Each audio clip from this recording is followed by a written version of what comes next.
it's not something that's natural. It's not something that's easy. There definitely is an adjustment phase. I wouldn't say a learning curve, but it's just like your body is compensating for it.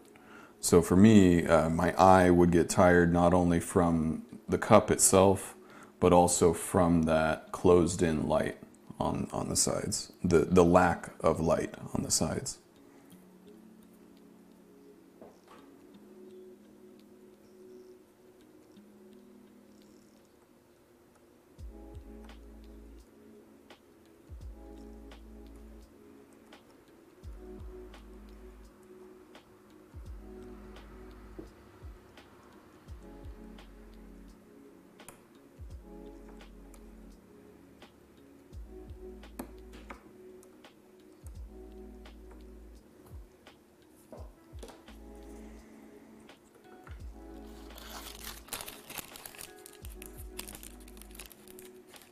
What's up, Munchie?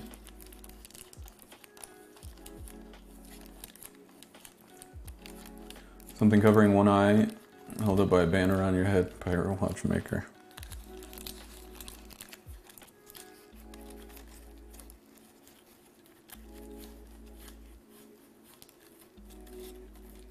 More like Mad Eye Moody, maybe. Yeah.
That's too much.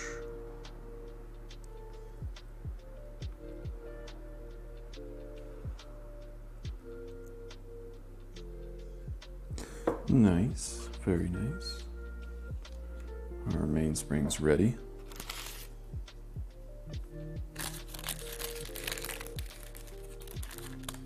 Hey, what's up, Special? Welcome on in. If you have any questions, comments, or just want to share, feel free to keep it to yourself.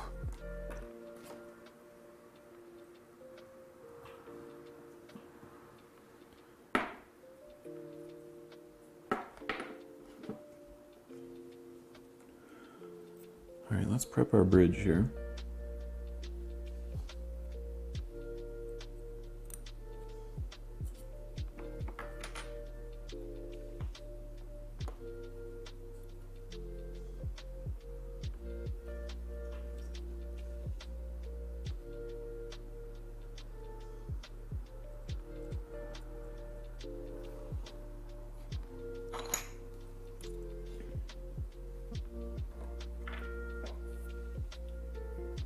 Hey, schoolboy. Rimdog, what triggers the duck sound? I think it's a follow.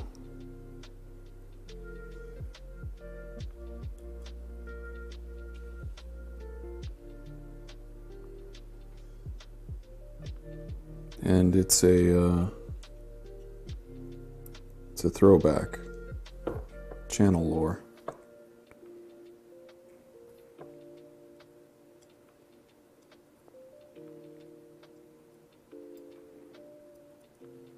Back when I was streaming from the other shop, when I first got, well, not first got, the first stream rig,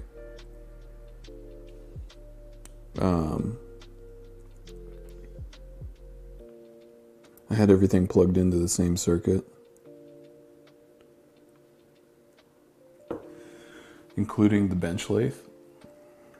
And what was happening is when I would run the lathe, there would be this ground loop feedback or something that just sort of piped in through the microphone or something. I have no idea what had happened, but it was every time I would run the lathe, it would make this quacking noise. It would just be like quack, quack, quack, and it was just like, I couldn't hear it. You know, I'm just like minding my own bee, like turning some metal, and the chat's just like, what is that quacking?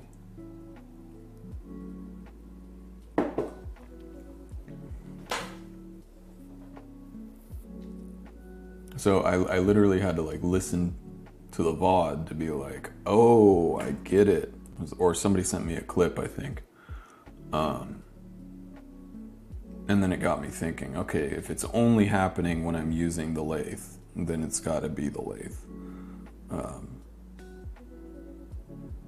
And then I think what I did temporarily was I swapped the plug-in for it, which was kind of a pain because we had to, being that the benches were in the middle of the shop, we had to have a long extension to get power to the middle of the shop. So what I ended up doing after that, I think, was I bought is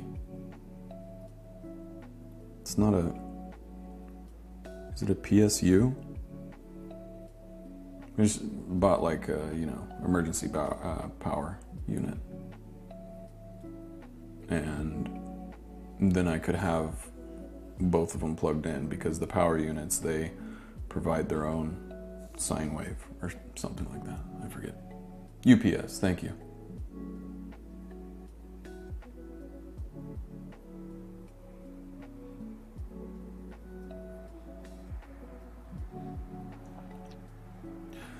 Liquid, is there any other device you can think of which has complexity of watch movement for the sheer scale of its manufacture and operation? So something as complex but the same form factor, right?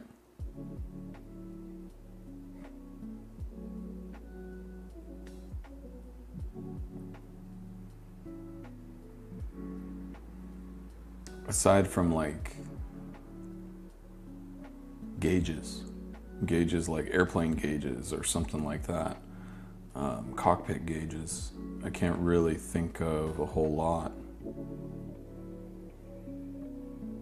That's a good question for chat. Chat's smarter than me. Especially I do enjoy watching a skilled craftsperson at work. Amazing know-how being displayed. Oh, thank you. That's what I like to do, is I like to share this work.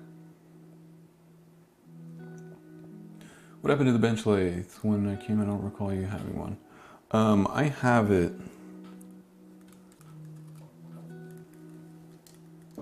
here. It's right next to me on the right. It's not fully set up, and so far I haven't had a need for it. But the plan was to set up short one here, long one here. The long one for different tool sets, so that this one could be just for pivot repair, polish, minor things, and then I could have something for a little more tailored for like manufacturing over here. So I'm still in the market for a long bed lathe, something 40 centimeters or greater. Still looking.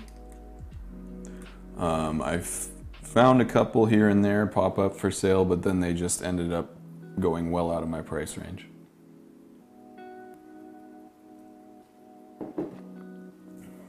And I'm currently looking at one, but we'll see how it goes.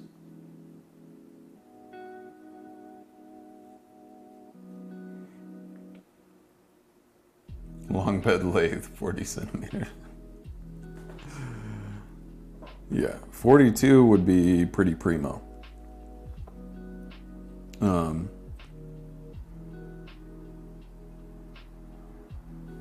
But yeah, these shorter ones, they're like, usually they're less than a foot. So that gives you an idea.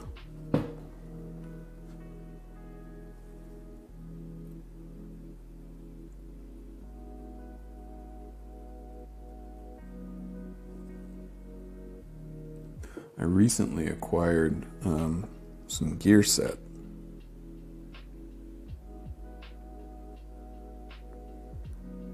And I think it was for indexing or screw cutting. I haven't really had the time to really examine it.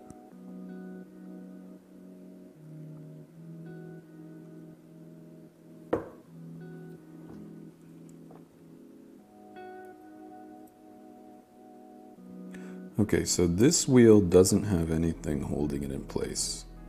The trick is, how do you get it to stay put? And then when you go to turn it over, it doesn't fall out like that.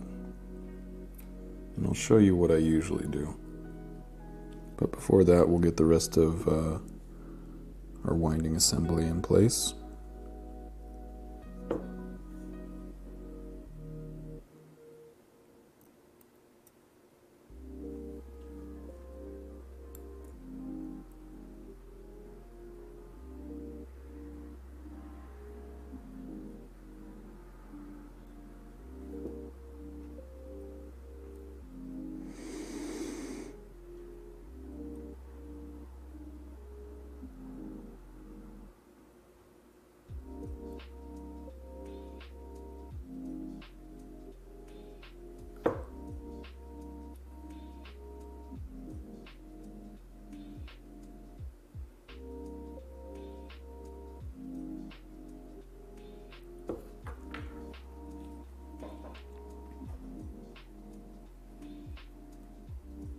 Schoolboy, I have a mechanical chrono where the second hand doesn't reset to 12 and not to the same spot each time. What's the brand? What's the manufacturer? Based on position when reset pressed, do you think that means the hand is loose or is there something wrong inside? It's probably due for a service. A lot of times what ends up happening is people will lubricate the chronograph hearts either with the wrong lubricant or way too much, and that lubrication gets sticky and gummy over time. So when the reset hammers come in and smack that chrono heart, they end up getting stuck. So it doesn't have like freedom of motion to completely return to zero. So if you end up smacking it from, say like 4:30, it'll get stuck on one side, and then you smack it from 6:30 and it'll get stuck on the other side. That sort of thing. 6:30, say like 7:30. Basically one side is 6 o'clock or the other, because the very peak of the heart should be right at 6 o'clock. So when the hammer comes to strike one side or the other of the heart, it really depends on which way it's going to reset. I don't know if that made any sense whatsoever, but if it was working fine on up until that point, that's likely the case, is that it's due for service.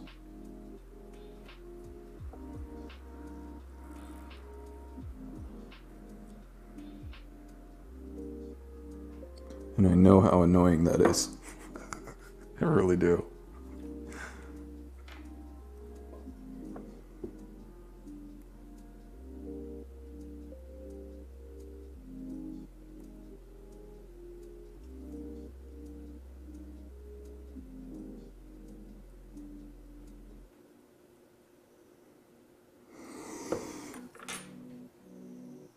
Tiso, movement is at a modular. Oh, it's a module, right? So it's not a 7750 chronograph. It's like a 2894. 2894, and then it has a module stacked on top.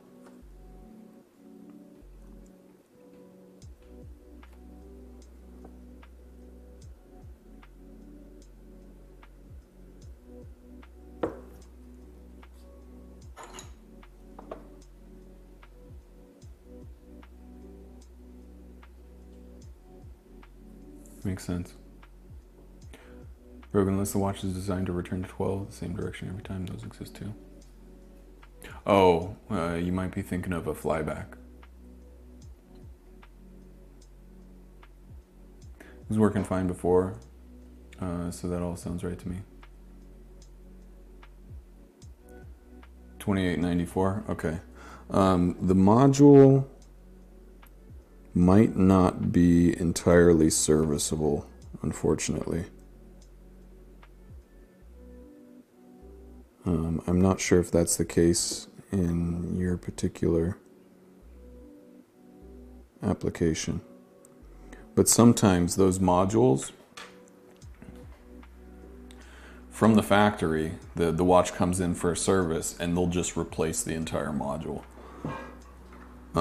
It certainly cuts down on labor, but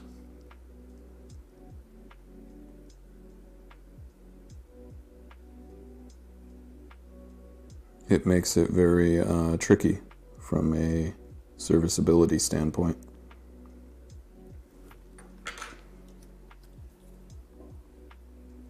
Okay, so to hold that wheel in place, what I like to do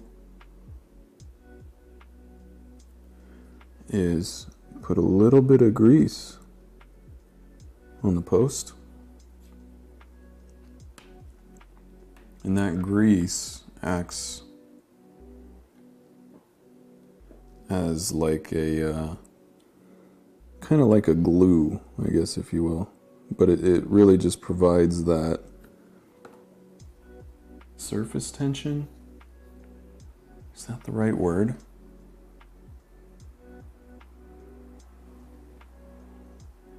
It's kind of like with two pieces of glass. Have you ever stuck two pieces of glass together and then like tried to separate them? It can be really difficult, especially if there's some water in between there. If there's some water in the glass as well, it can become like vacuum sealed together.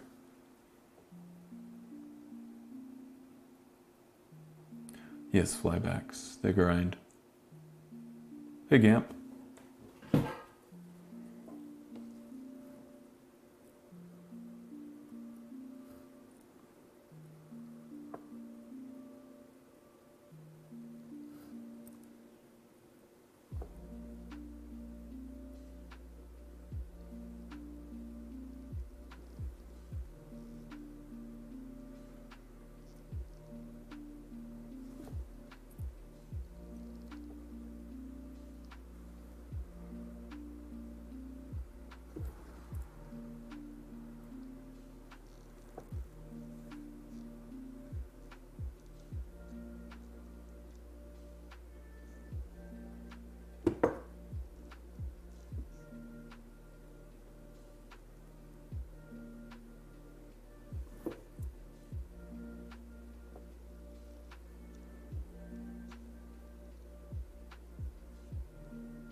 Capillary action. Usually when I think of capillary action, it's when you put a bit of oil, like on a post, and it sucks it in, sucks the oil in.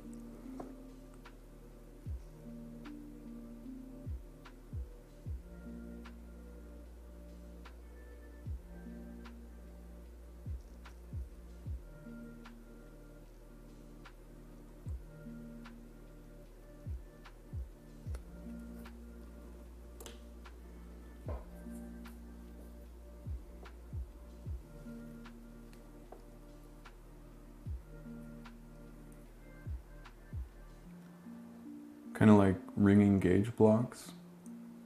I'm not sure what you mean. It's like a Venturi effect? No, not a Venturi effect either. You guys are funny. Okay. Let's see if I can do this without that wheel falling out.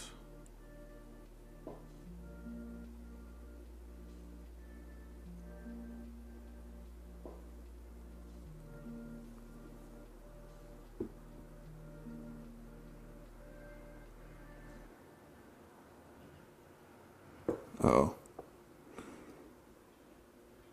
I gotta lift it back up.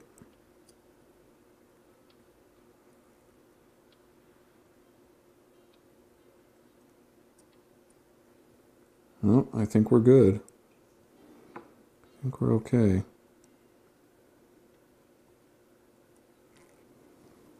So at this point, you can't just put the screws in and screw it down into place. You gotta make sure that the ratchet wheel is meshing properly. So what I do is I put a little bit of downward pressure and then wiggle the ratchet wheel. You gotta rotate it a little. There we go. And by rotating it a little, you get the teeth on this pinion to mesh up with our ratchet wheel. And then it sits completely flush. You wouldn't want to screw this down into place without verifying and making sure that those teeth are where they need to be. Because what will end up happening is the pinion on this wheel will end up coming down and crushing the ratchet wheel. And it's possible it could damage it.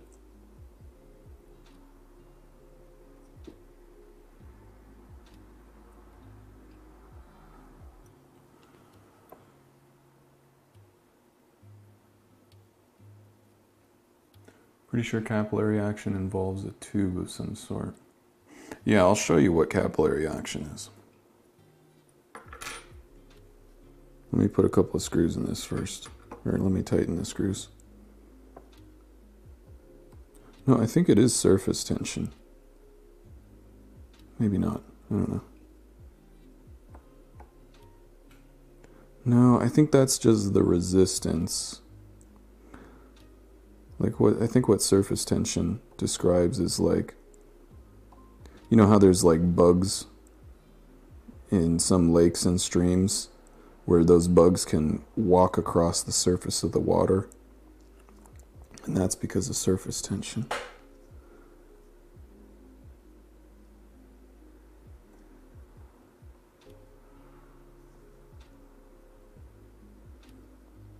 And capillary action, at least in this case, is how the oil itself wicks into a very, very tight surface, tight tolerance area. I wonder if I can capture that. Like so.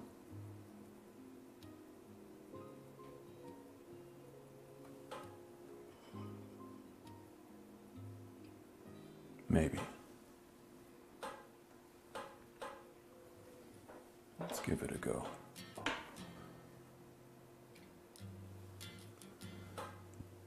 Okay, so here we have our mainspring arbor and then the bushing around it. So in order to get oil into that bushing,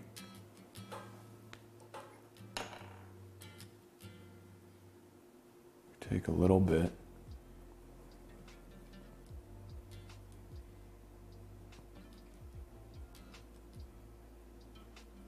I think that's a bit too much.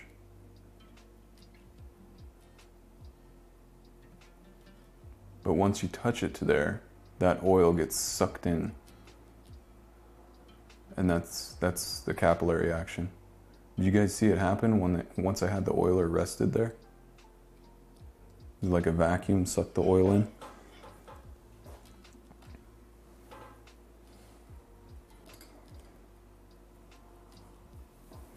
But yeah, that was a bit too much, as you can see the excess on the outside.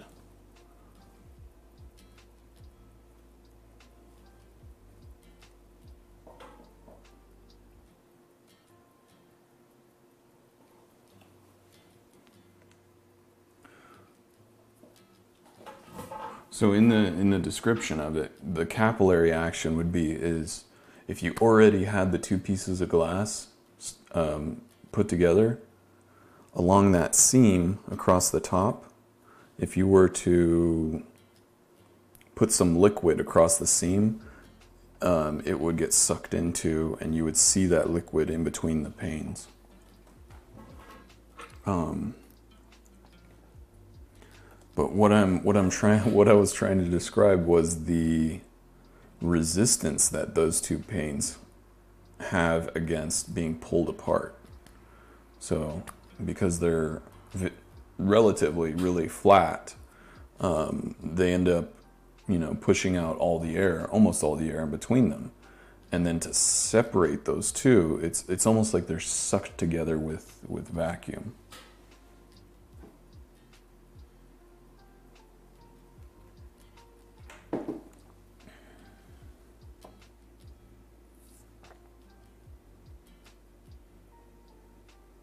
It's just adhesion. Hey Beats. School web glass is stuck together, so basically a vacuum because it's so smooth there is no gap for air. Atmosphere just holds it. Molecular attraction or cohesion. I like that. They have tiny air bubbles. Beats, yeah, I can't jump into water from too high surface tension. Okay. Went around the top edge on the curve. Ego is adhesive force or cohesive. Oh, I think that sounds right. I like that. Okay, so with a little bit too much oil, you're left with just a touch on the surface. So what do you do to take that out? You can use a little bit of watch paper, or you can use Rodico.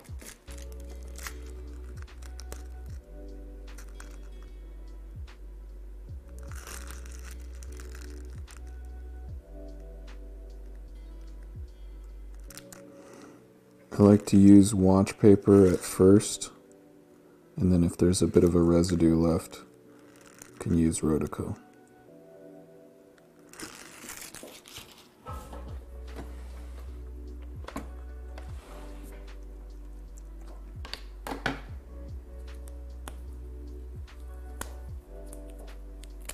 Cleaning my Rodico here.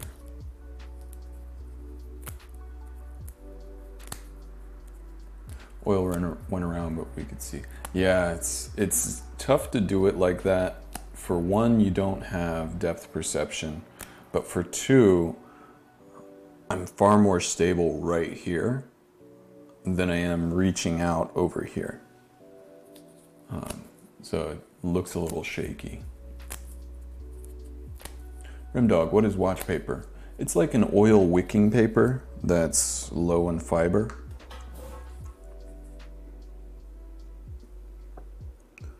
The one that I have and use is Newell.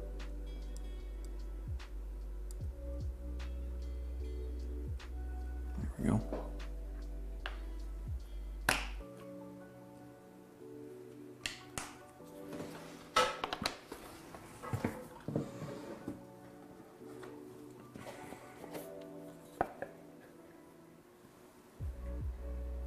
Watch tissue.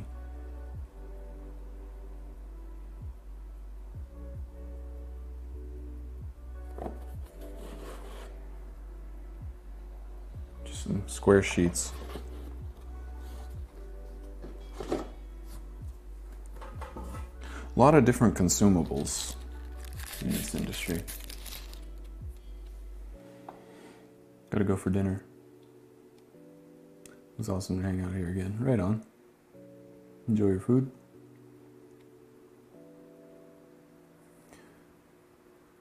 Proto something? Rodico, yeah. So I have a few different styles and types here.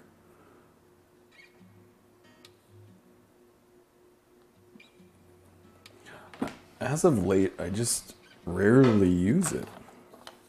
It's really, really necessary to have. So the dark gray one was Bourjois. Like this is way more that I'm going to use for decades, I think. But the sheets of white one were very, very old.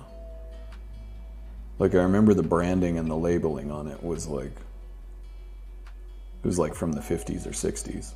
So it's not really like this stuff kind of goes bad per se.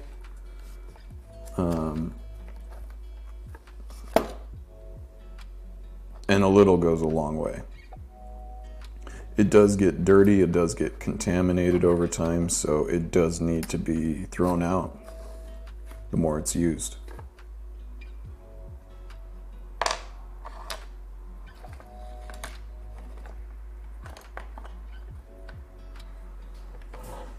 Thought I had more in here of that white stuff.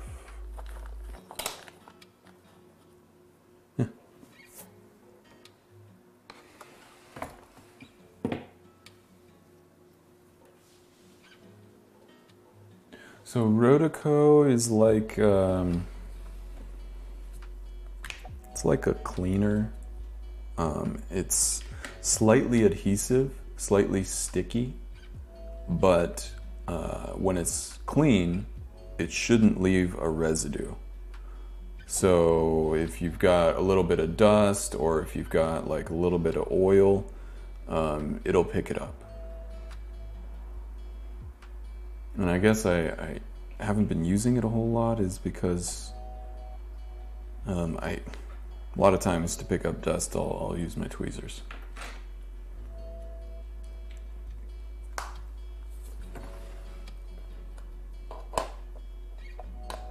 I really wouldn't recommend leaving it out unless it's in a container, because any sort of dust and contaminants that are in the air just eventually will settle, and when it settles on there, it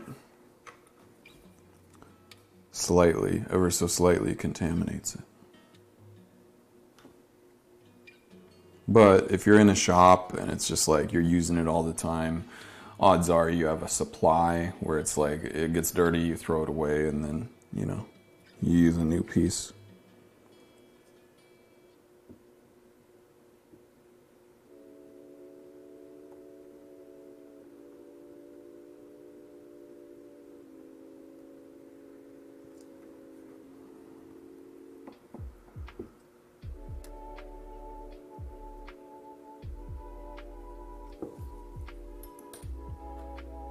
Okay, now we can put a little bit of lube on that guy. We can get our gear train in.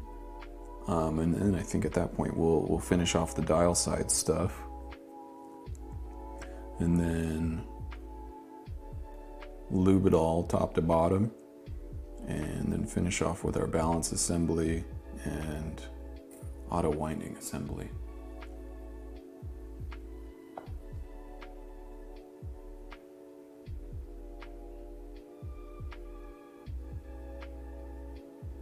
Ad, I'm missing the explanation. Oh no, is the ad over?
There's just a slight amount of oxidation here.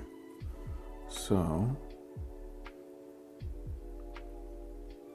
I'm gonna take my pegwood here and run it across. Yet another consumable.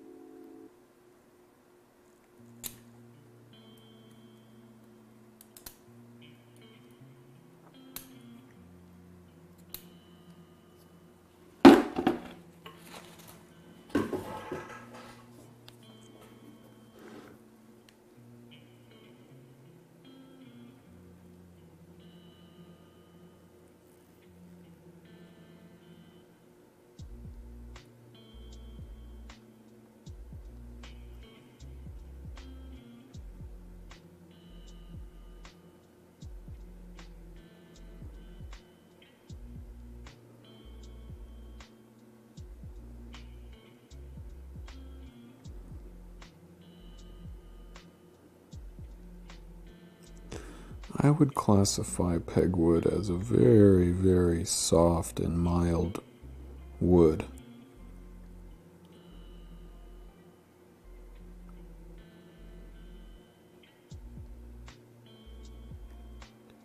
And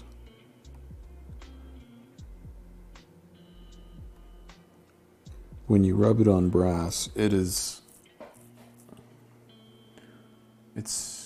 not what I would really consider abrasive, but it's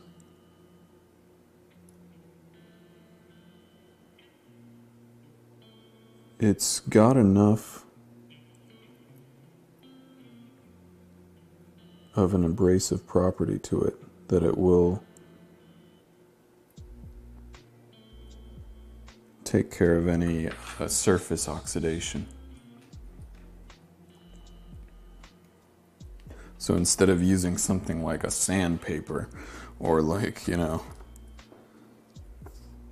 emery cloth or whatever, the pegwood itself will take off the top layer of oxidized brass. Or even if there's like surface scum or anything like that, it'll scoop it right off.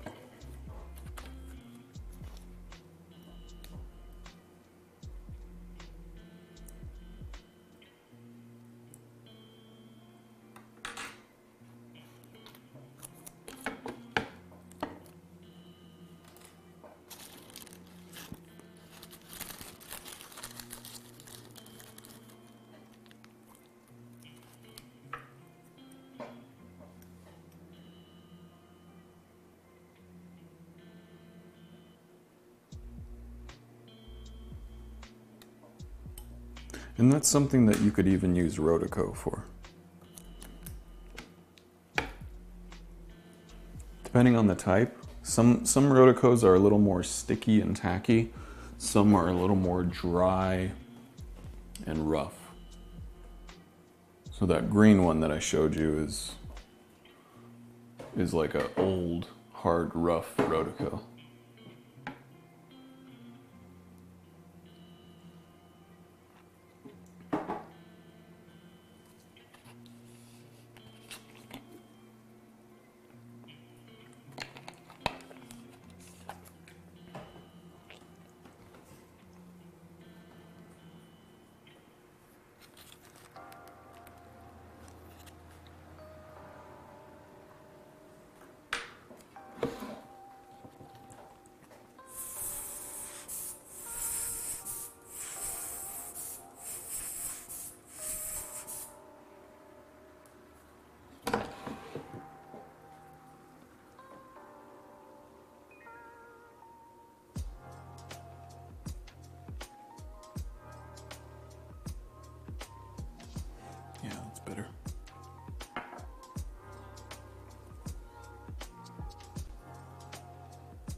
Escape wheel's looking flawless.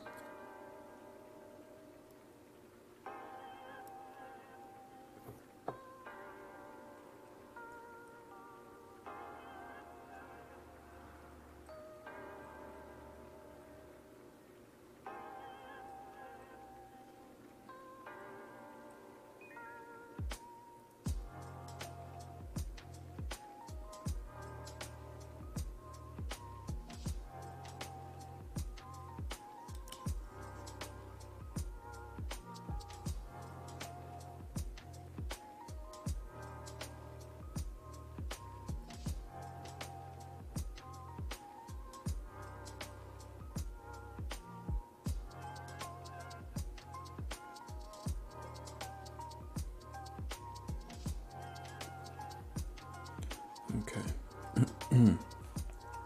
This little one screw bridge for 2890 series,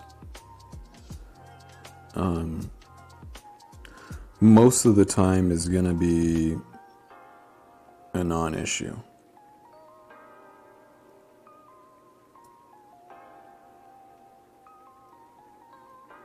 There's been a couple in entry-level Swatch group that I've had issue with. And here, this one just falls right into place. All the pivots right where they need to be.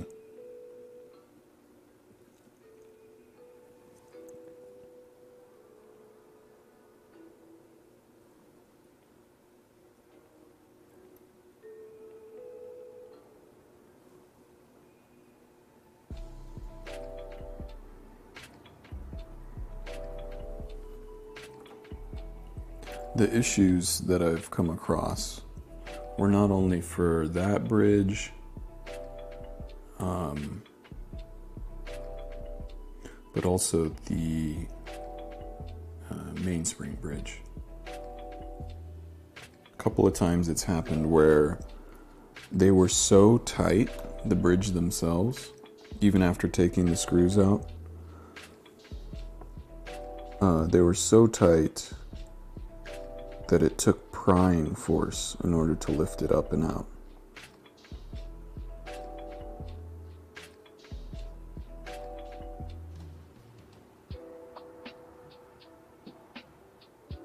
Which is really not ideal.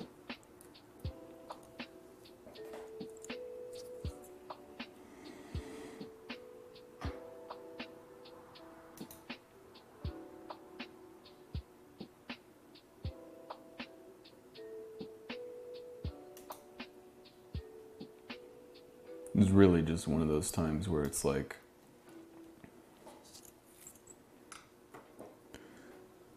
quality control was, it was just,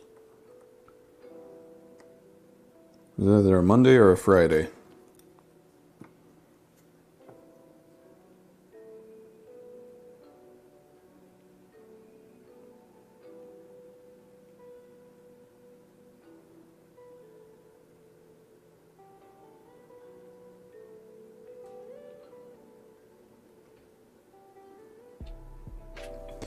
But usually these movements are trouble-free.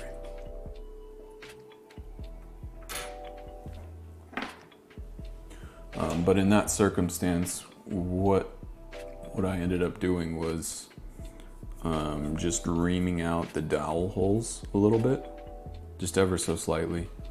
Not so much removing material, but just sort of burnishing it.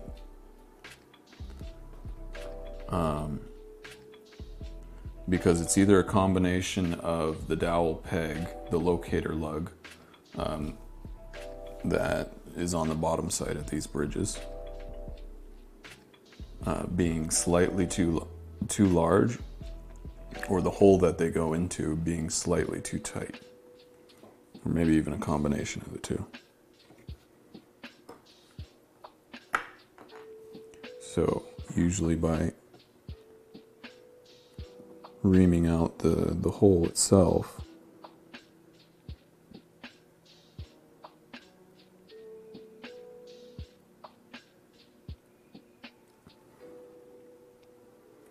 you end up relieving some pressure on that bridge.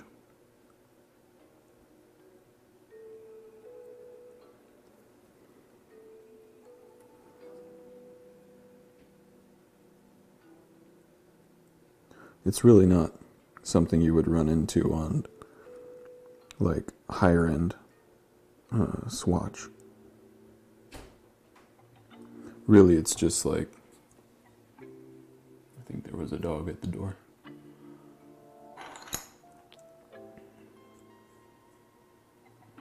Because these movements, they come in different grades.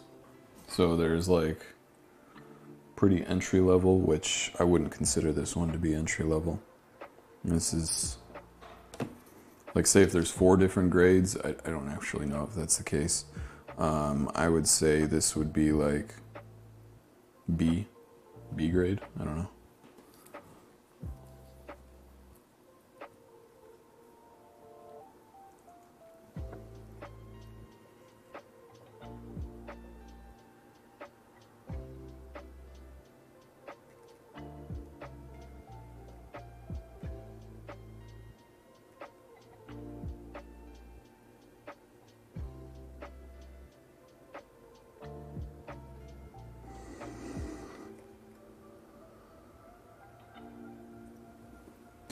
All right, what's next? Did we go dial side? Finish off the calendar?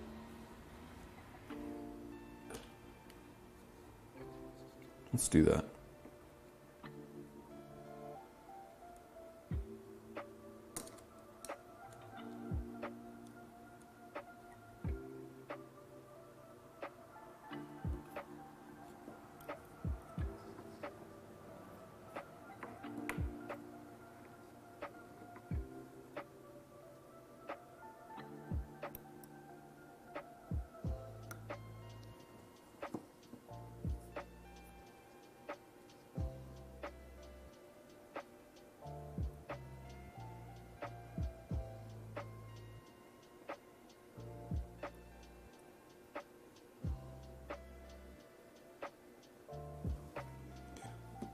I'll use the gravity assist to get that out.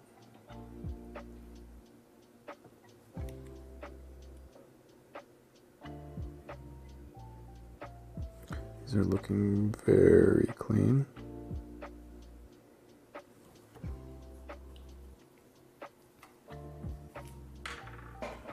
Still couldn't hurt to dump them though. Dunk them in either one dip or benzene or alcohol.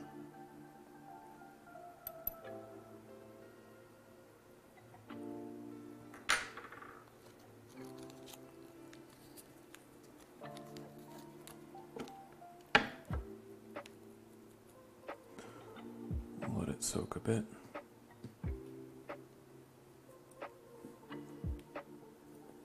Get out some calendar parts.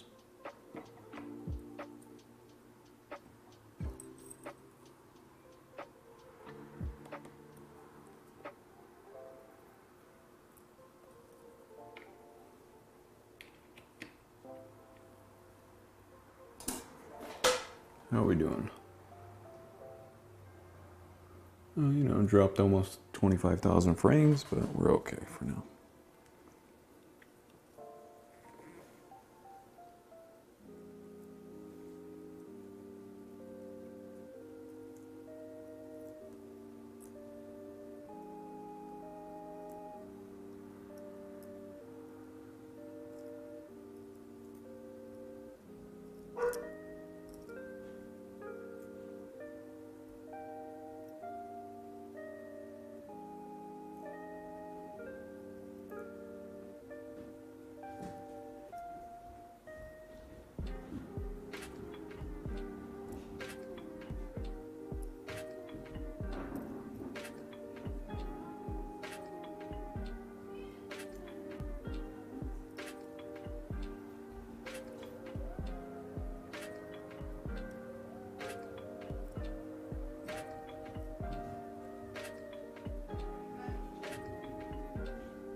Okay, let's lube up some things first.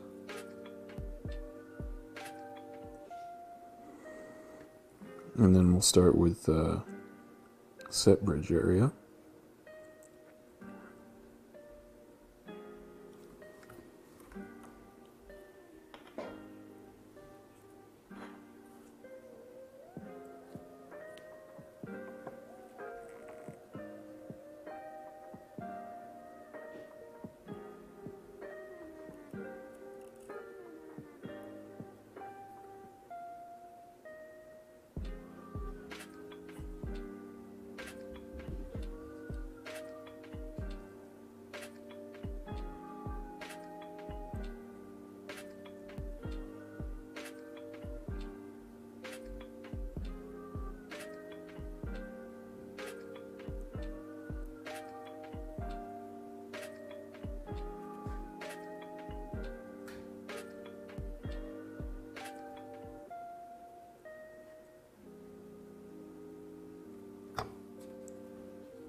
Okay.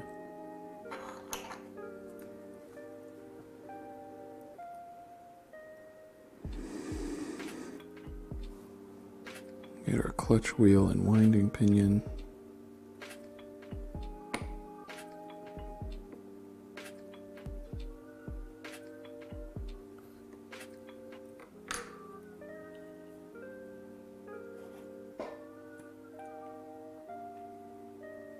Parts looking nice and clean, yeah. They certainly are.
All right, let's get our yoke in.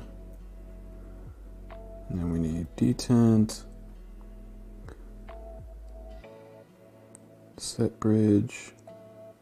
Then we have a setting yoke here, which has a couple of little bits and bobs.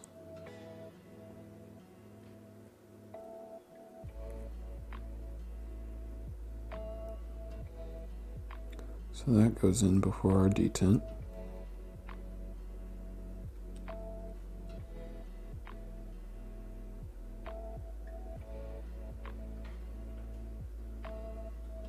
This will toggle back and forth.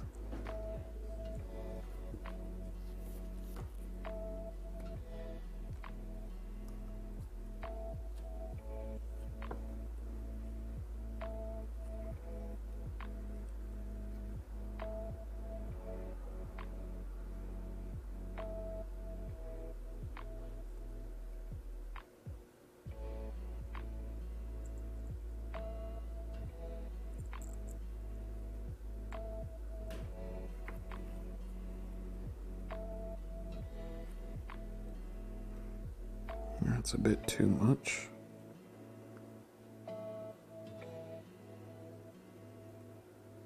There we go. Now we can put our yoke and detent in place. The yoke goes like that.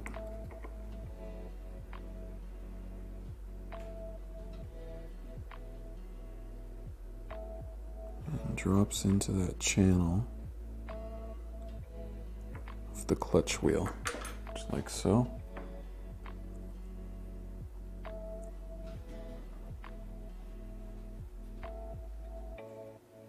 Goes right down the middle of that clutch wheel.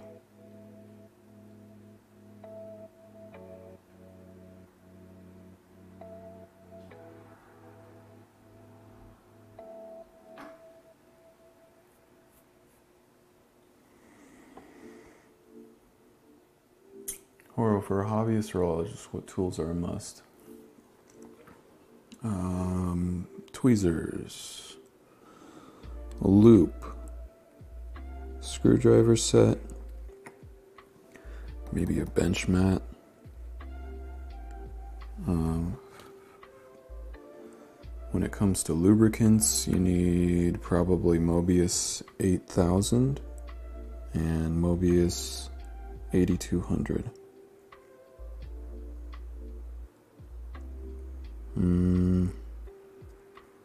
You might need a couple of movement holders. You might want a balance tack. You might want some pith wood and some peg wood.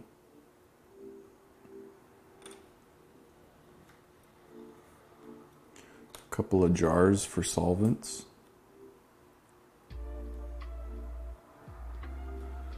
Couple of like dust movement holders so that you can, anything that you're working on, you can cover it up so that it doesn't get too contaminated with dust. You might need a couple of blocks.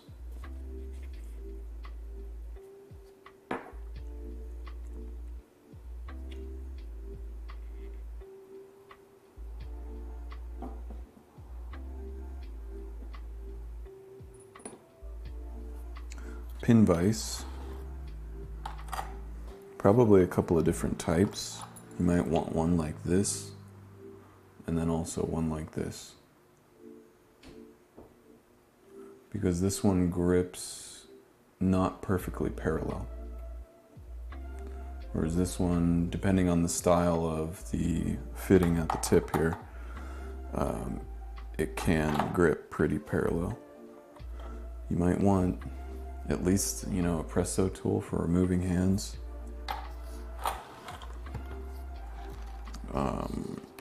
My preference is for hand levers,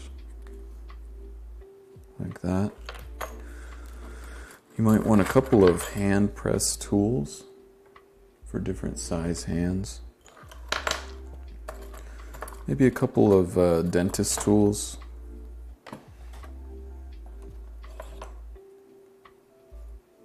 You can just go to your dentist and ask them, hey, do you have any leftover tools? Odds are they probably do, because they have to replace theirs pretty frequently.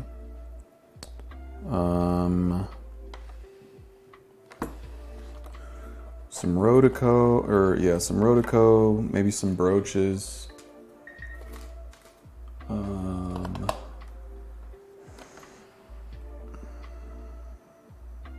Some silicone lube.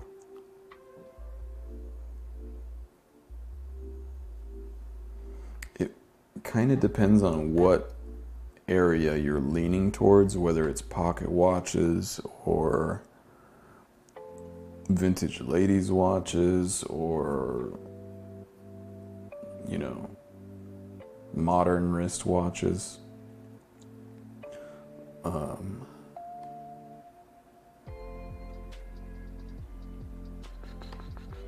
Or if you're just going towards quartz, there's different avenues for sure.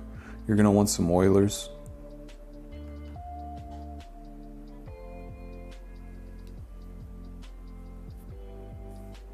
You might want some abrasive stones, whether it be an India stone or an Arkansas stone.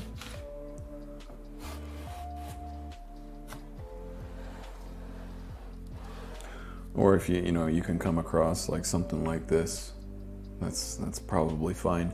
You're gonna need abrasive stones for sharpening tools mainly.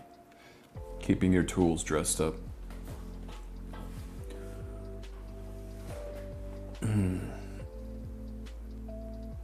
You're gonna need case back tools, case opening tools. You're gonna need a hand vise.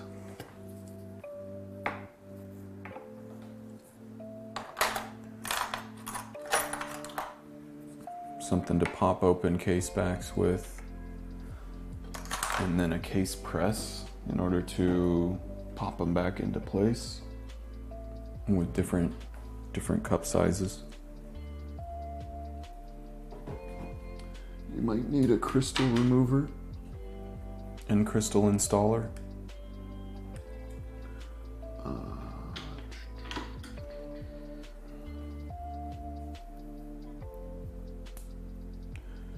You might need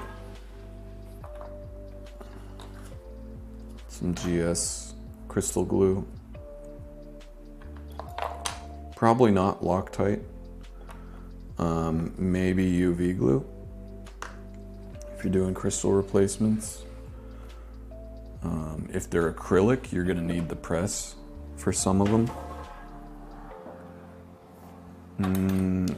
Different types of case back popping tools go a long way. There's some applications where a typical case knife isn't really gonna do the trick.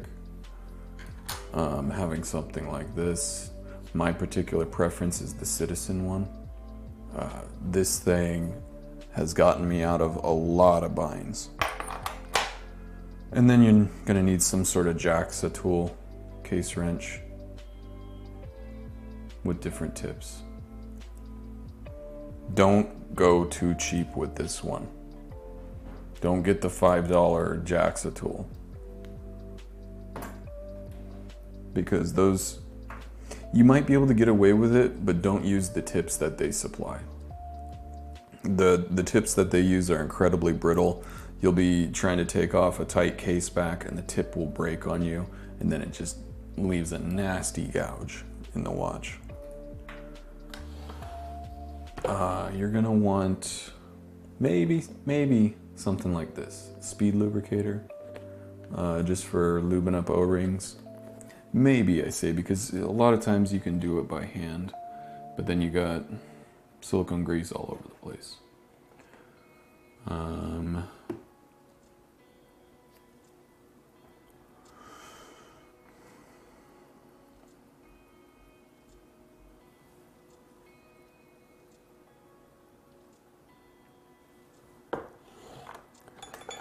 You might need a couple of different styles of pliers.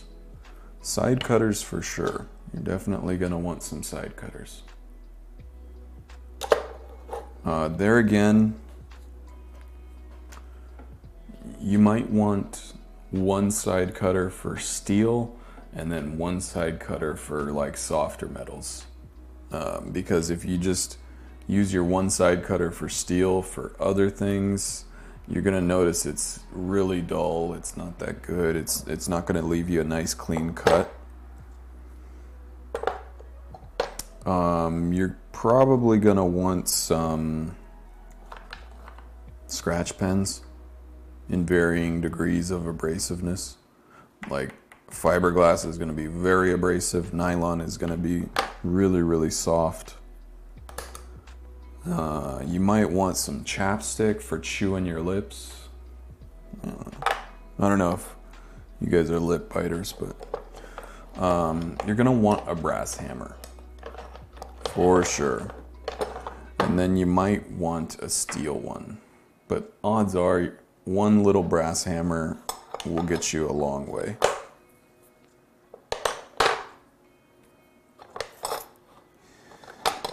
I don't think you're gonna need a whole lot of files. You might want a couple of soft bristle brushes.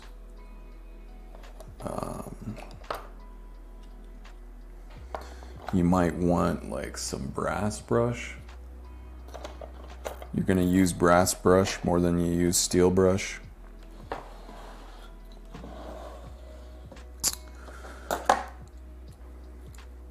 some calipers.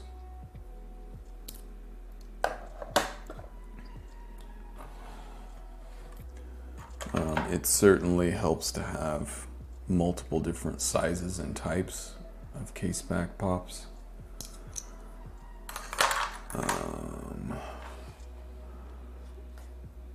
I don't think you're gonna need hand holding tools. You're not gonna really need like roller table tools.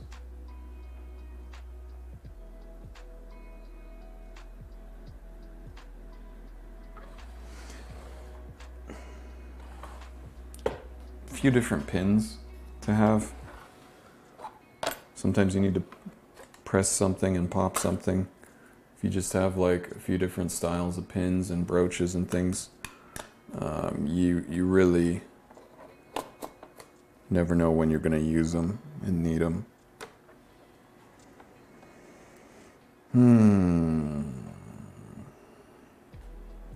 You might not need screw assortments. You might not need dial tape. You might not need wash tissue, but certainly some Rodico.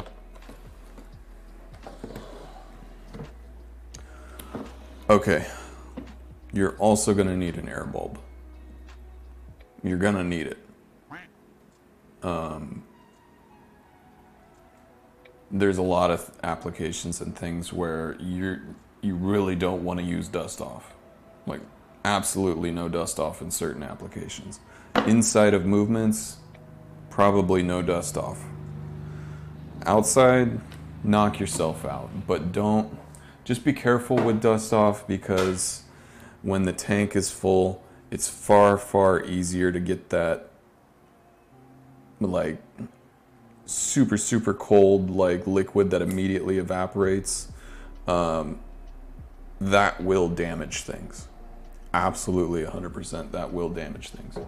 So just be aware when your dust off can is full to be very, very careful with it. Don't turn it, don't shake it, don't do anything like that, because that will give you that like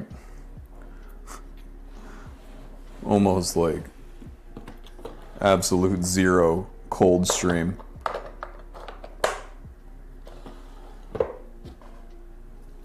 You'll probably want an X-Acto knife for certain things. Sharpening your pegwood. Sometimes there's gaskets that you need to cut, that sort of thing. Let's see. You'll probably want a battery tester if you're getting into quartz stuff and things. That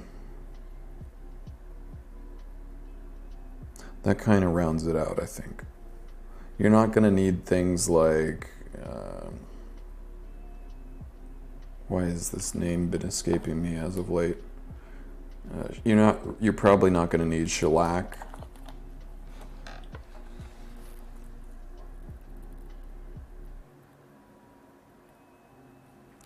A toothpick every now and then is actually pretty handy.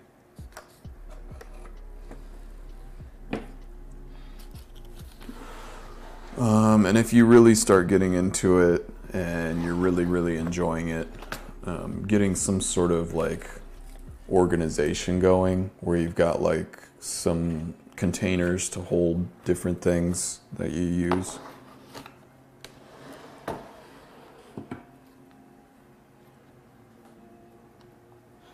There's probably something obvious that I'm missing. If you can think about it, feel free to put it out there.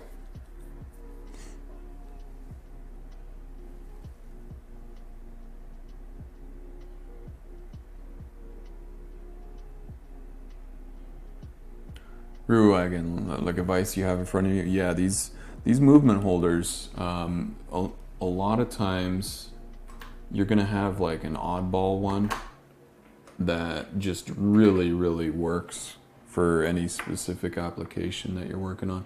So a lot of these, like the style that you see me gravitate towards is something like this, you know. They're reversible most of the time. I really like these because they have a bit of heft to them and they're not obnoxious. You're gonna see a lot of hobbyists with this style of movement holder. This is the Bergeon style. This one I've modified. It's like the 4036, 4039. I never really liked these. They were always quirky, weird to work with. I didn't like that they were too tall, and I didn't like that they were too light. Once I sort of went towards a heavier movement holder, I pretty much abandoned this one altogether. There are certain movements where you're almost certainly going to need this. A lot of ladies' movements, older ladies' movements, they're going to be small. Some are shaped just like this. Older men's wind-up watches, some movements are this exact shape. They're semi-rectangular and they're sort of rounded at the sides. This, you can still make this work in a lot of those cases.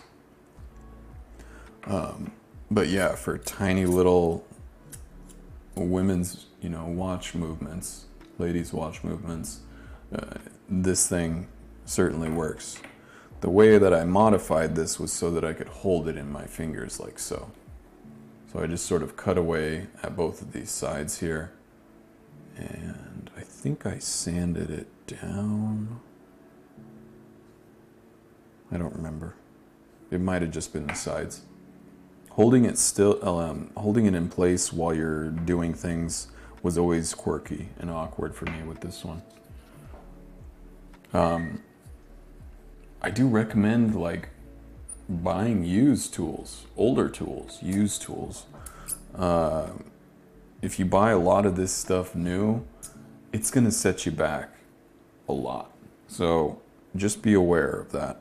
Sometimes you can just go on eBay and find tool lots, and you can be like, okay, this has some of the things I need, a lot of the things I don't, but you're gonna save a lot of money by, instead of piecemealing one piece at a time, which can get very expensive, those tool lots, sometimes you might just get the entire lot for 2 pieces that you're really needing and wanting. But then you're left over with extras, and sometimes it's okay to have extras. Also, I would imagine a lot of hobbyists could get a lot of use out of something like this, like a watch pad, where maybe you don't have a bench mat, maybe you're just on wood or on a table or something, and these watch pads are really nice. I use it for the microscope camera, almost exclusively. I think that kinda gives you an idea. Now that's not including cleaning supplies and stuff, so that is a different animal altogether. Really depends on what kind of cleaner you're going with, whether you're doing it by hand or what. Get yourself a watch, a crystal rag, something that you don't use for anything else. Having a standard towel is really good to have. You don't want to take your standard towel and then rub around on the inside of the crystal to clean it out. It's going to leave a lot of fibers. It's going to leave probably some contaminants. It might even scratch the crystal. So that's something to keep in mind.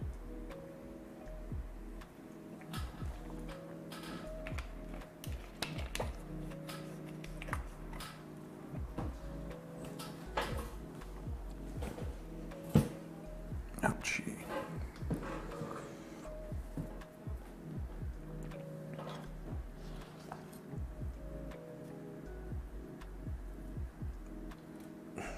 Screwdriver holder. This is for sharpening your screwdriver. Having a little jig like this so that you can run it across your stone, pretty critical. Doing it by hand, you're never really gonna get the profile that you need and want. You want your tools to work for you. You don't want to be working against your tools. Getting the profile of your screwdriver blades is gonna make or break your experience. So take a lot of time making sure your screwdrivers are dressed up the way that you want them to be. It certainly is beneficial to have some screwdrivers meant for like opening up case back screws, and then others meant for just like working on the movement itself.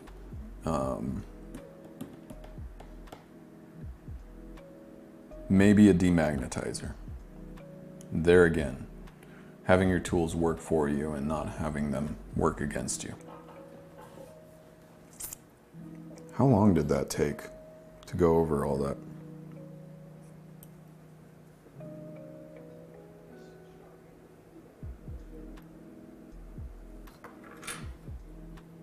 Oh, don't put your work area in a carpeted area. You don't want carpet underneath you. Go figure.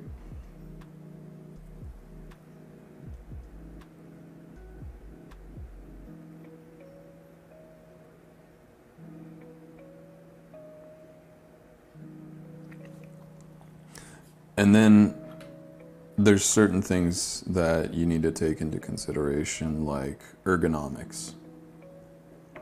Again, your ergonomics will make or break your experience. Making sure that your chair is set at the right height is so critical. Take the time to make sure that your bench is comfortable for you. You don't want to be straining yourself when you're at your bench.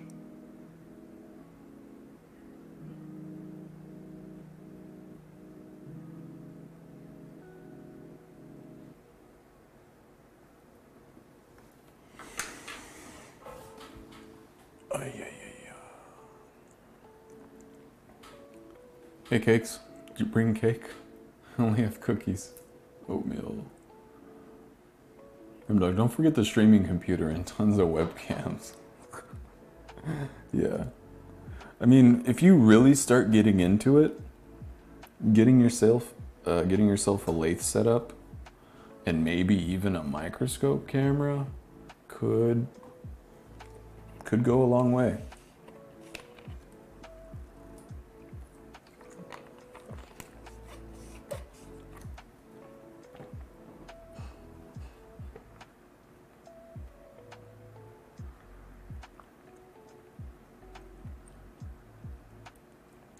Flux capacitor testing for quartz watches. Missing movement cleaning supplies and machine. I know a lot of hobbyists that will do it by hand. They will do their cleaning like with soft bristle brush and like a vat of like solvent, and then just scrubbing things that way. Certainly you can, if you're motivated enough and broke enough,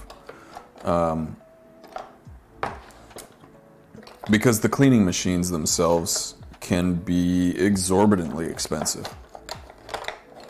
Especially if you're looking at newer ones, new cleaning machines, they can be in the thousands of dollars easily.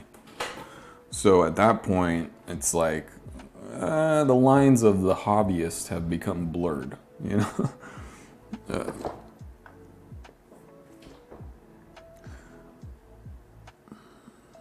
You can certainly make your own cleaning solutions.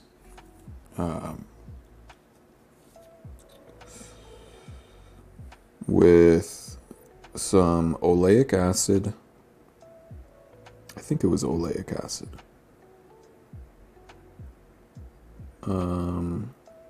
Ammonia,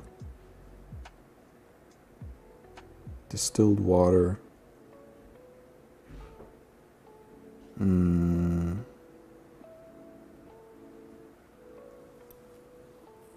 What was it? 20 Mule Team?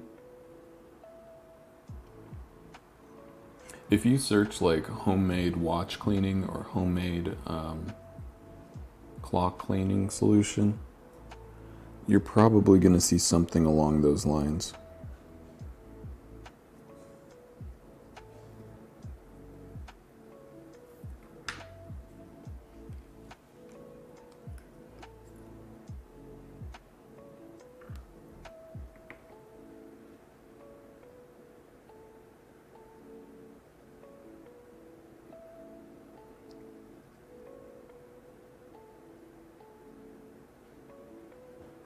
Now, if you take your time and are hunting around and you're looking for a cleaning machine, you can get away with the L&R.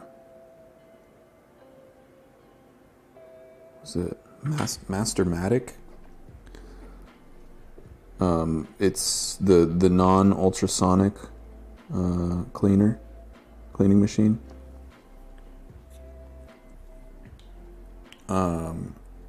And those won't set you back like thousands. It'll maybe be a couple of hundred. And if you take your time, maybe you could find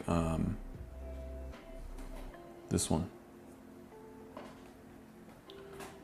Maybe you can find the Bulova Watchmaster. I think this one I got for, I want to say like $350.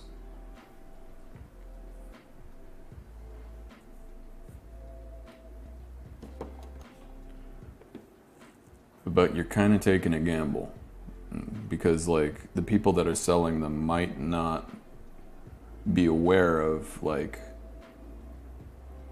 what the functions are, how it's supposed to be working. They might just say fully functional, but they don't realize that, well, the ultrasonic's barely humming along, it's not even doing the job.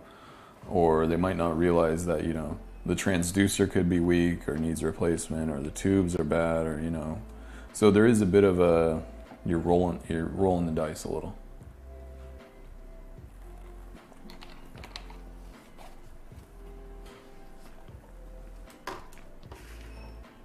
Because they are old.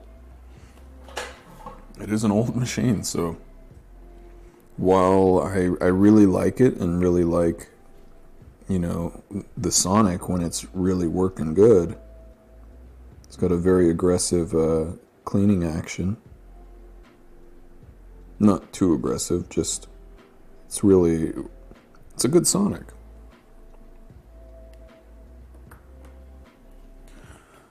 You probably could just get away with like a small jeweler's Sonic, truth be told. Getting yourself a small jeweler's Sonic might be the way to go. But there again, these can be very pricey. Like something like that, You're certainly going to want something like that for at least, cleaning bands and cases. But the way you can use this for a watch movement is you get like a glass beaker. So you get a glass beaker, you put your solution in the glass beaker, you set it down in there with the tank, you fill up the tank after you put the glass beaker in, otherwise you're going to have some overflow. But then you let the solution heat up along with the ultrasonic. And the glass jar or beaker itself isn't going to cancel out all of the ultrasonic waves. In some cases, it might have the potential to amplify them. Okay.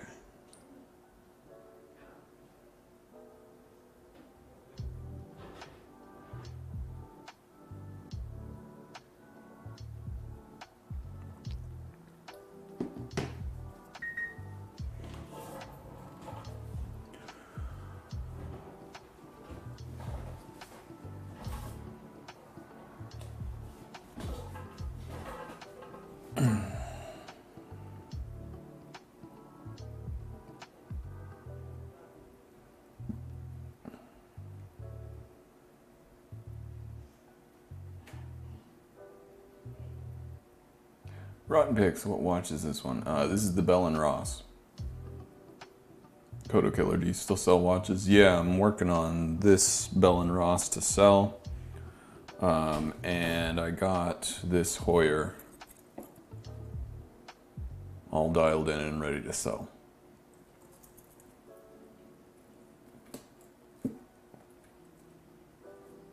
There is somebody interested in the Bell & Ross. Nobody's really contacted me yet for the Heuer.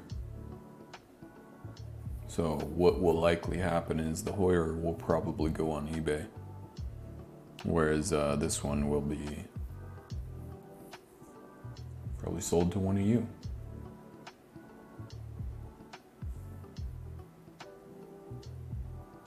Hey Akabiti, just use paper towels, grease. Oops, hang on, I need to catch up with you guys. Grease and oil from car work would add to help lube to the watch. Unironically, brake cleaner in automotive cases, which is tetrachloroethylene, is almost the exact same thing as One Dip. One Dip, used specifically for watches, is very, very close to brake cleaner. So, Plenty of Light. Hey, that's actually a great one there. Rogue Wagon. 12 hours. It took 12 hours. Okay, I started by hand. It takes a while, but it does work as well as you want it to. Yeah, as much time as you got, certainly. Bleach and ammonia is a good cleaning mix. Wait, isn't that... You don't want to do that, right? That makes a very highly toxic gas. It's bleach and ammonia, right? That makes like kill you gas, like fluorine gas or something. I don't know. Yeah, don't do that. I might be wrong. Maybe it's a different mix. 88 mile an hour.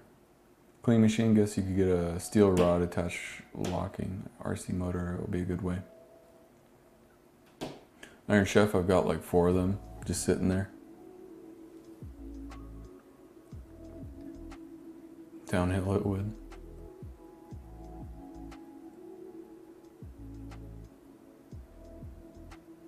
Hey Yochi, use the basic ultrasonic where you put in clean and rinse solutions in jars and parts and baskets in those. Yeah.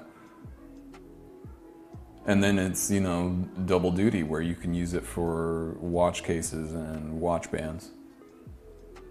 Or even, you know, jewelry. Rodden, it's great to see Pop streaming again. Yeah, he's really enjoying it. McFarlane, is there a good market for watches? Yeah, I would say so. YouTube vids are nice, but streaming with chat interaction is so much better. Thanks for this. Oh, my pleasure.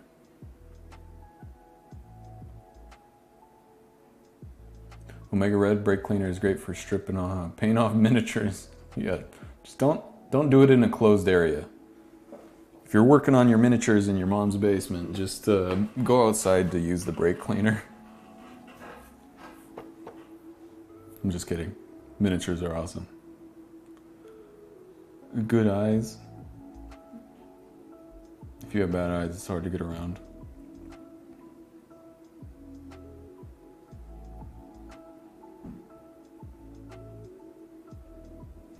Bleach and ammonia is chloramine gas, which will mess you up, but might not kill. Okay. Yo, Moose, got to meet your daddy. Right on. Very cool. How did that go?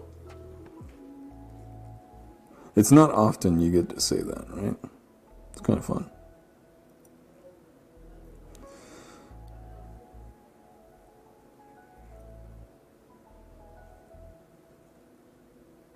So Moose, I've been building out my new shop. It started out life as a tractor shed, and I've pulled out the walls, cleaned everything out. And so far I've got the hole cut for the door. And when I get back, probably next week, I will start doing the framing and the header for the door, and then framing for bathroom, and then comes insulation, walls. Probably won't be going with drywall, probably just going with like facade. Installing AC, a little bit of wiring. It was already wired up pretty much. But then everything bathroom related comes a little bit later. Getting the flooring in is probably going to be done early next month. And then I pack all this up and set it up over there. It's been fun. I've pulled out probably a good 400 nails. The guy who put the walls up, like, really went at it with the nail gun, let me tell you. It's like, maybe that wasn't necessary. Maybe you didn't need to use an entire belt on that one wall.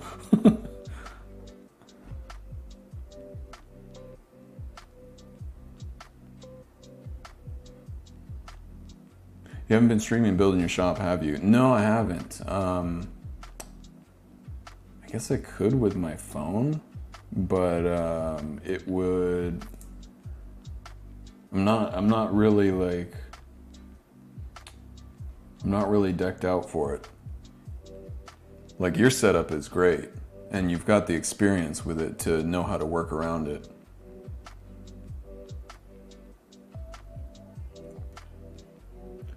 So chloramine gas, bleach and vinegar is chlorine gas, which has been used as a chemical weapon and will kill you. Okay.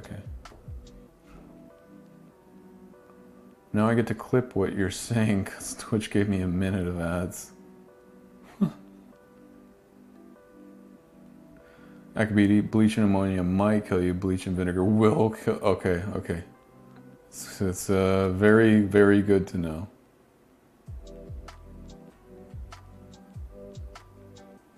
If you use Chrome, consider Twitch Adblock. Yeah. Adblocks don't work with Twitch. Not all of the time. Sometimes they do. This is a 480p one.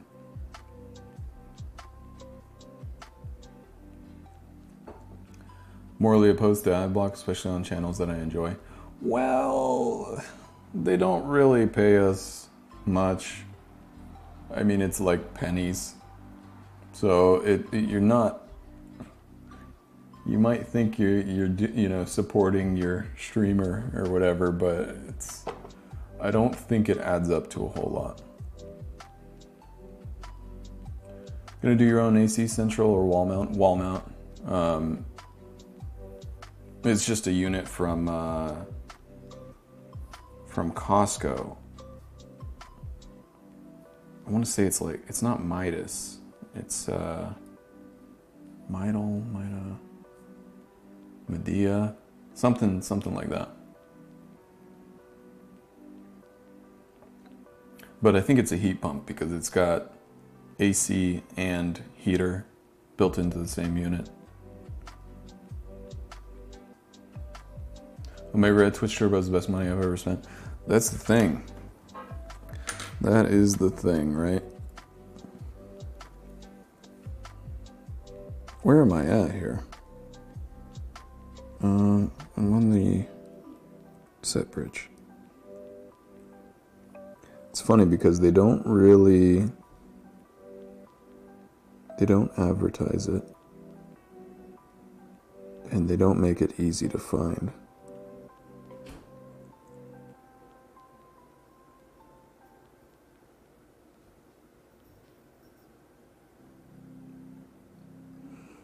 Anyhow.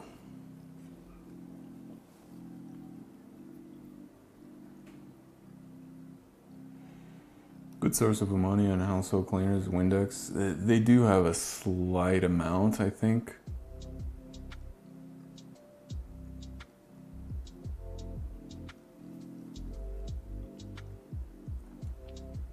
Yeah, those are easy.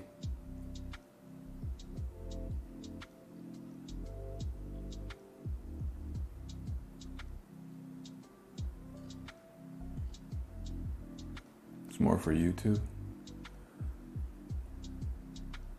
Ruwagen air filtration system for dust. That unit. I'm going to seal off everything really well. There's got to be a vent for the bathroom. There's got to be a bit of a vent for the roof. So what I'll end up doing is just put a very nice filter in front of the vent. Something that I can replace easily.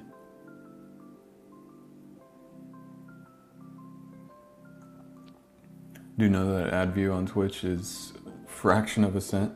Yeah, I don't actually know how much, but I know it's hardly anything. Hey, Droog. What's going to be making dust? Well, technically me. Like, us humans are dust factories.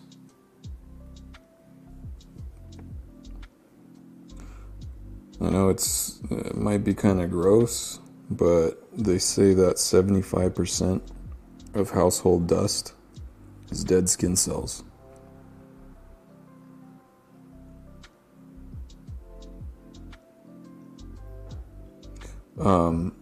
But also, like, anytime you open a door, unless you have a positive pressure room, where when you open the door, the air comes out, not in. Windows, depending on how well they're sealed up, you're going to get dust coming in from windows.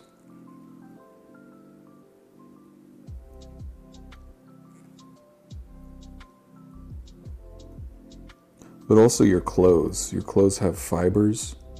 So all of those fibers just get kind of aerosolized. They'll just be floating in the air.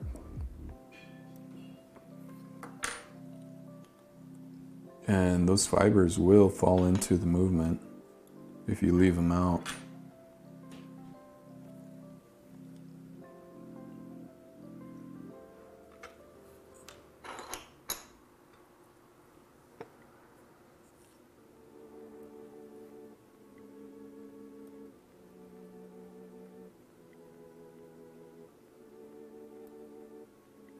But yeah, having everything as clean as you can is pretty, I wouldn't say it's critical, but it's a good idea.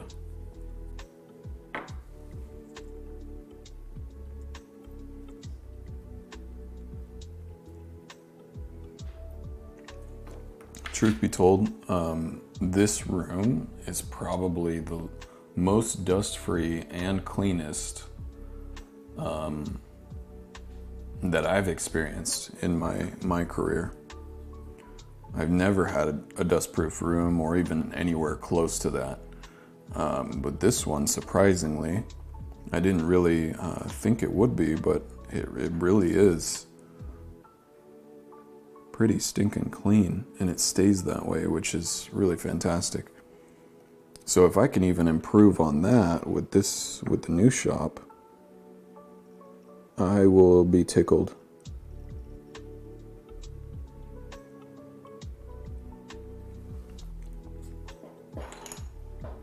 But yeah, that's why we have covers for our lubrications, because yeah, you just leave that open and it gets contaminated.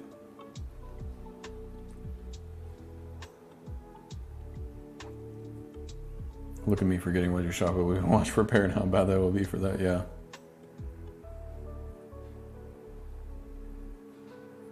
Slap your shirt you're wearing and watch it closely, yeah. Clothes are great dust collectors, yeah.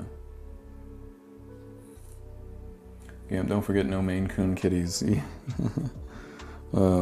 Yeah, there won't be any animals. for better or for worse.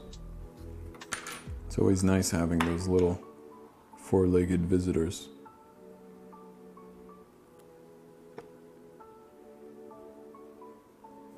But certainly not ideal for watch repair.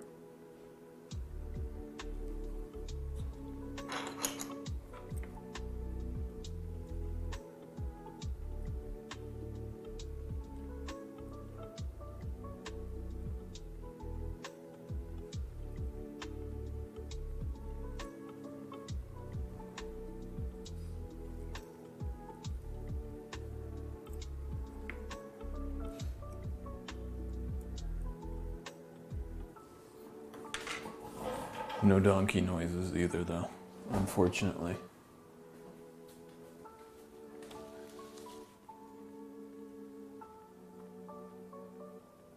Oh, of course. Once I get to the window, then the donkey gets quiet.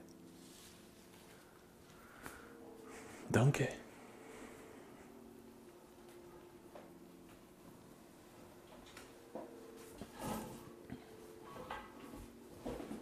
In fact, once you have your chlorine gas, you can pass it in some carbon monoxide through some activated charcoal. Phosphine gas. Whoa.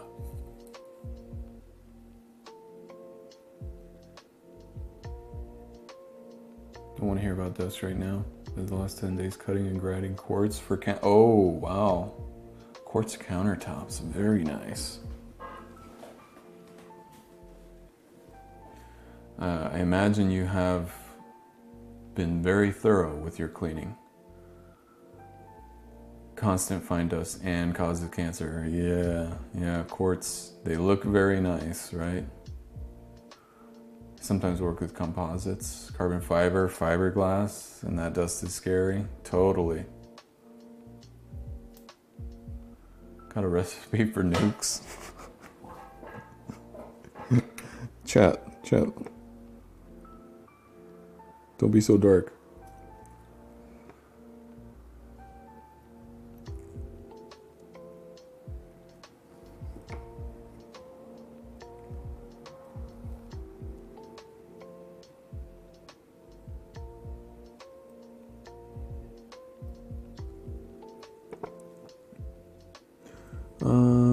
All right. Okay, man. Let's, what? Little spider buddy. Where'd you come from?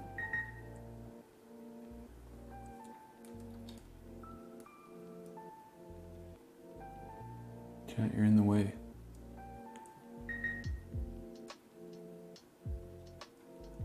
It's okay. I don't want to trigger any arachnophobes. He's not a cute jumping spider. He's one of those, like, not cute spiders.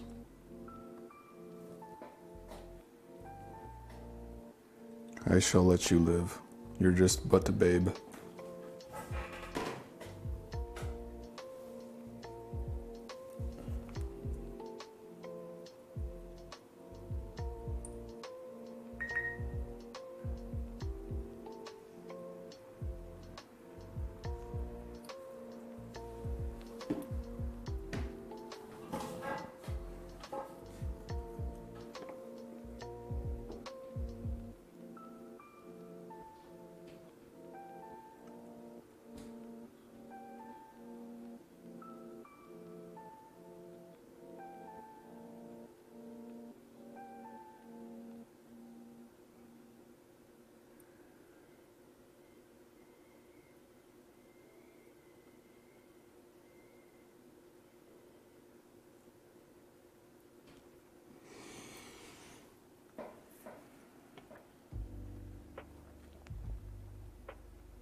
Omega, are the end of your tweezers just metal?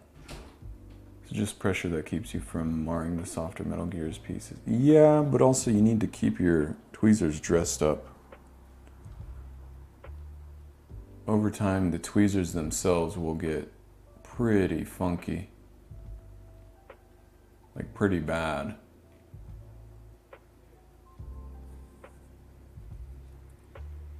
So it's important to make sure that if your tweezers get fangled up, that you sharpen them, clean them, keep them dressed. I don't think I have any that are a bad example. Maybe these used ones that I bought. Like that's probably a bad example. Like once you see the tips start to split, that's a recipe for losing screws. Like those are pretty bad. Like those aren't the worst I've seen by any stretch, but I wouldn't want to be using these for picking up small parts because you will almost certainly lose a hold of whatever you have.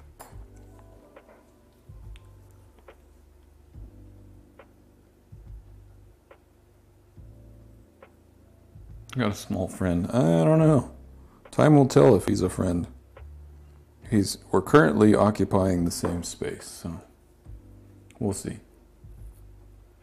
Hey, pizza. He says you're not cute. Our procedures don't really use masks when working with epoxies. Well, that stuff will mess with your brain. Mainly use it when sanding epoxies, cutting cured composites, and when curing composites. Ooh, thank you. Well, I don't know. If you haven't tried it yet. Don't thank me yet. Yeah. Cool. It smells great. You might need more milk. Oh. Do you? I'll tell you in a second. No, that's perfect. Thank you.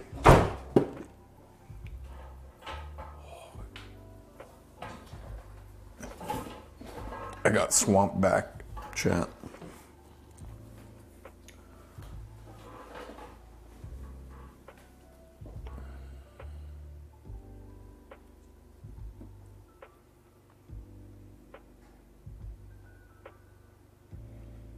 When curing composites. Yeah, I mean, it's off-gassing, right? Whenever you're blending or making a resin. Speaking of spiders, there's been an orb weaver made a web beside the front door. Orb weaver. Wait, is that like... Was it the golden orb weaver that they collected the webbing from and made like a tapestry of it? Is it golden orb weaver? I can't remember.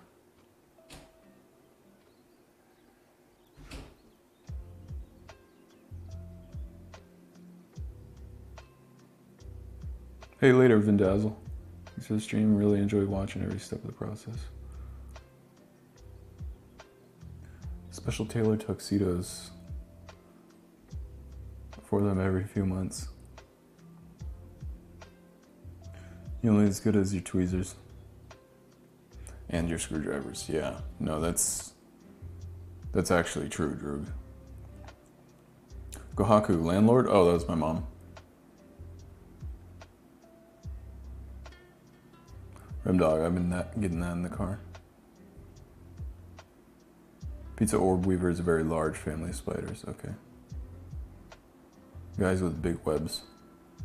For some reason we don't use masks with two-part epoxies, only when we're curing pre-impregnated carbon fiber with heat. I mean, it wouldn't hurt, right? If you're curing a lot of epoxies and you got your nose in it, why not?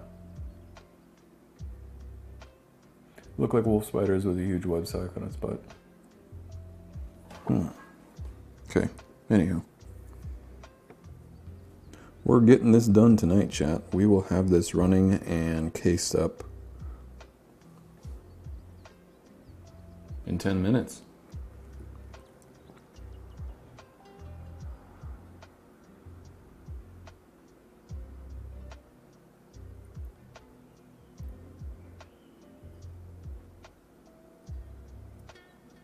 Would you believe it?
Seek app and ID your spider. Ooh, that sounds pretty cool.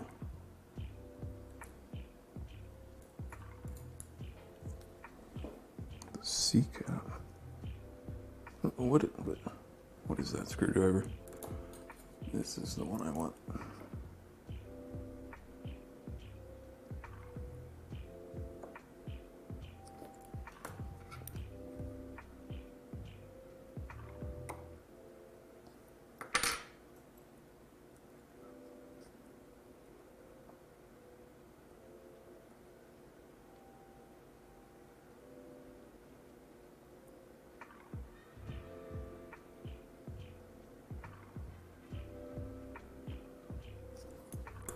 Okay, a little bit more lube.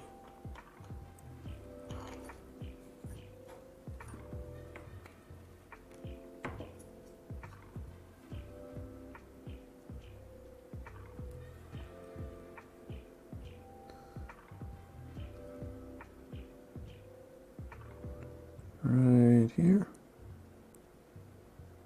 Right there.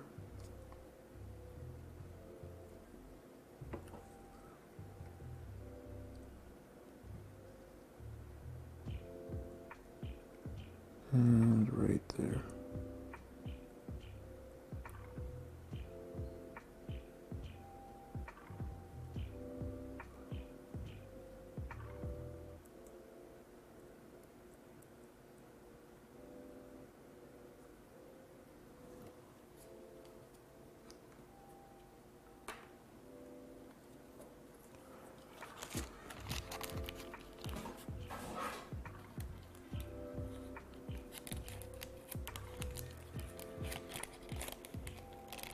We probably should. I mean, sit on the computer. My friend came the year before and does a lot of composite, talks about when you're working with it, you used to get high from the fumes. Yeah. Okay, dude.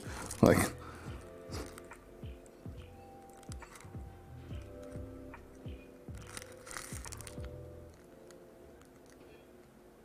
yeah, that's a big clue that probably should be having a little more PPE.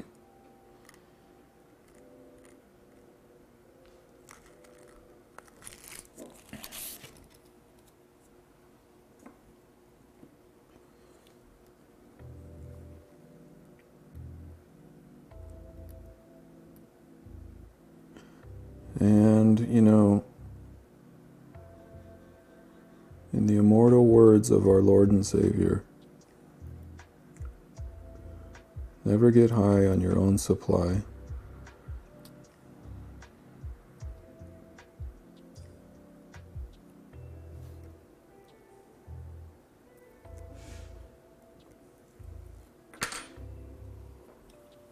Rest in peace, Biggie. Almost just spilled coffee all down the front of me. Just smooth operator, you know?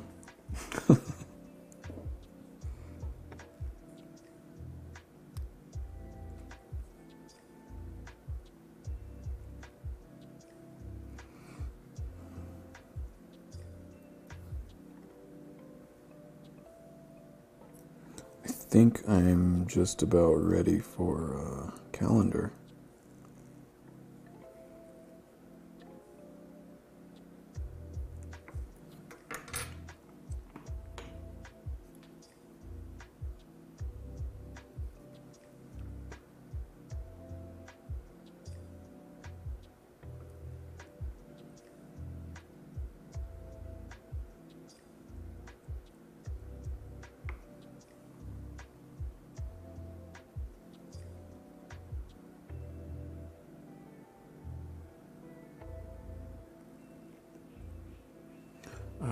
Being that I have easy access to the palette stones, I'm going to use some palette stone oil and lube up those stones.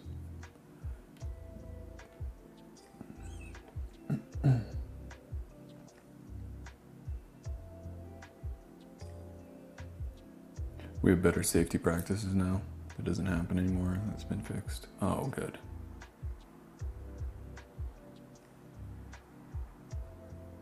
Spiders are awesome. They eat the bugs and that annoy the friggin'. Yeah. It's exactly why we don't kill the is it huntsman spiders? Daddy longlegs.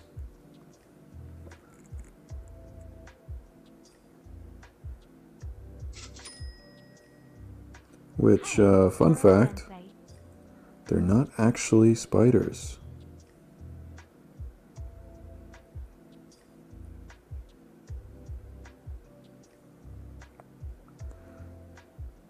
Yeah, daddy longlegs are not in the spider family. Or they're kind of, but not really.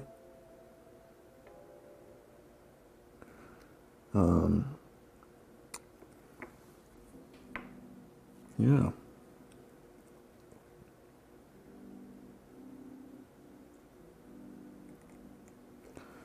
Kind of funny. They have a little appendage.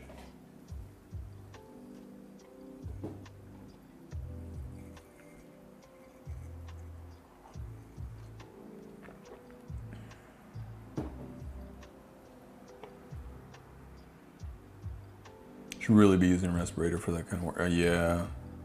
I mean, at certain occupations, mask isn't enough. You need like positive airflow.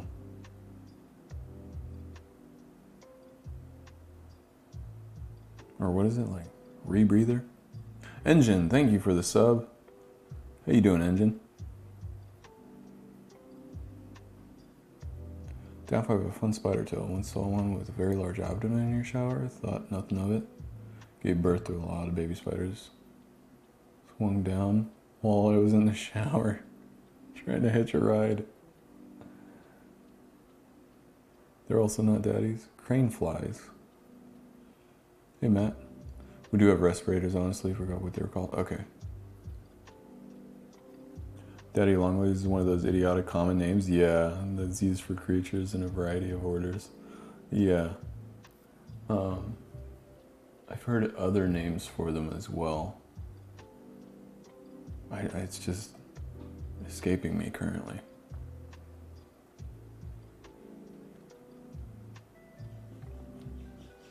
We didn't back then. Hey Driz, I was working with this kid one time ago who was seriously afraid of daddy longlegs. It's kind of silly.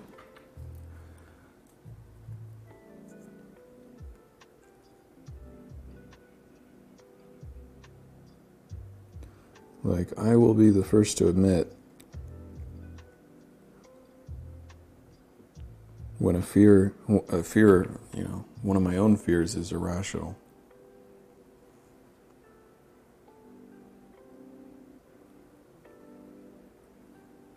Be like, yep, I understand that this is totally stupid, and there really is nothing to be afraid of.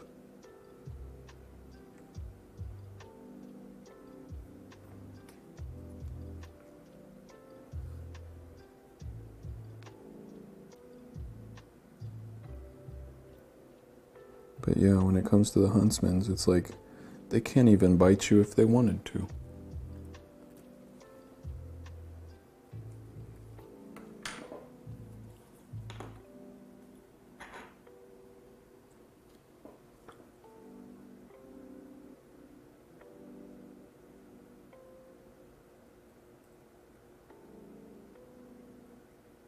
And as far as I know, really the only spiders that we should be concerned about, not even afraid, because it's not like they're coming out to get you, you know? The ones that we should be concerned about, it's just like brown recluse and black widow, right?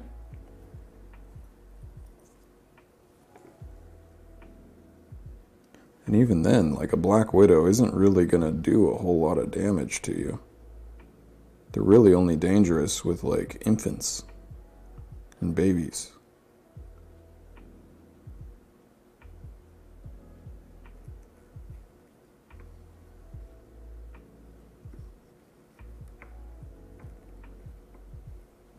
Okay, I gotta get this underneath that wheel.